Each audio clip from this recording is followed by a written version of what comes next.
Did you guys start practice on Friday? It was Monday for us. Monday yeah. for you? Expectations for this team are what going into the season? Sky's the limit with this group. They're hardworking young ladies. They are passionate about the game. They love the game. They work their tails off. I think anything can happen with them. They are very young, so we're not as experienced as we've been in the past years.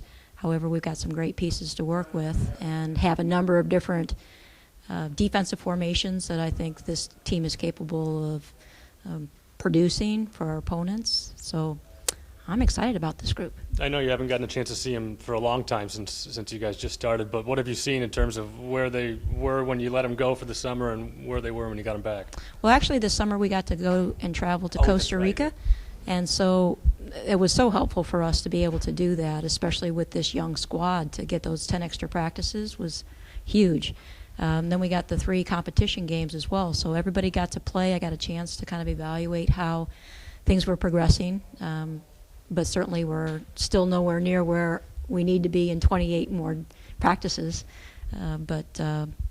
Signs are good that we've got a collection of people that want to play hard, that want to learn the game as best they can, and want to play together. So those are all positive signs from my viewpoint. You mentioned that this is a younger team than years past. You lose, a couple of veterans 2 years ago, and then, of course, Ariana last year. Who needs to step up in terms of who becomes the leader of these teams?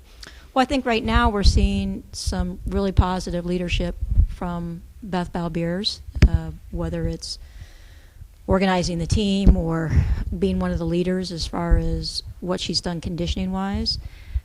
Certainly maybe some surprises to other people, but not so much to me, is we have Mary Kate Evans, local product from Atascadero High School, who literally is kicking everybody's butt when it comes to conditioning. She is playing all over the court for us at the 2, 3, and 4 positions and is making a strong argument for a starting position.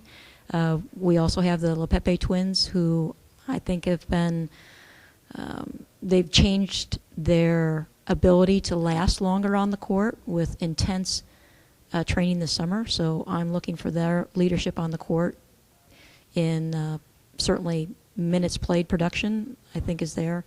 Lisa Sanchez is certainly somebody who has learned a lot under Ariana, but she came in with a lot too. She's really somebody who I know expected to start for us last year, and as things turned out with Ariana coming back, Ariana hogged a lot of the court time, deservedly so, because she was so brilliant. But Lisa's shown herself to be a strong force as well. And then, of course, Hannah Gilbert is somebody who is growing in leaps and bounds. Her ability to run the court at 6'3" is reminiscent of a Santiago.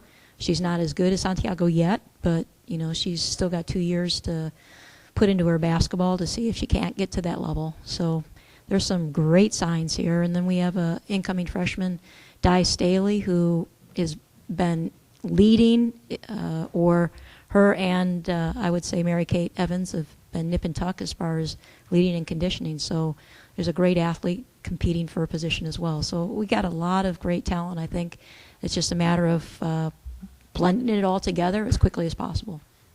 Interesting schedule. You go down to Texas. Do you know anything about these teams? Well, Texas Corpus Christi came to our tournament last year, and we got a chance to see them. Obviously, things change year to year, so we'll see what we're up against this next year. But we expect to have an opportunity to look at a lot of different things that we want to implement for the season. So, we'll learn a lot, I think, from that tournament. And as we proceed, obviously, we've got 2 teams that we're playing that were in the top 10 in the country last year, in Oregon State and Cal. So we've got some big asks for our young team. But again, I think we have some players and a team culture that relishes the challenge. Yeah, that looks like a pretty challenging Bay Area visit, San Francisco and Cal. Yes, definitely. But also the Holiday Beach Classic looks like that's going to be pretty good. I sure hope so. I think that we've had some really good turnout in the past as far as competition goes, and some great games. The ability to have teams that are comparable and fighting makes for 5-point games, 3-point games, overtime games, and I think that's what we bring to the table in our Classic this year. And as I understand it, Montana girls basketball is really a big deal. Well, we happened to steal one, a Montana girl, so I think she would be echoing what you're saying as far as the strength of talent in Montana. Obviously, the University of Montana has been to countless NCAA tournaments. They're usually the program in Montana, but Montana State has a very strong program as well, and we expect that they will.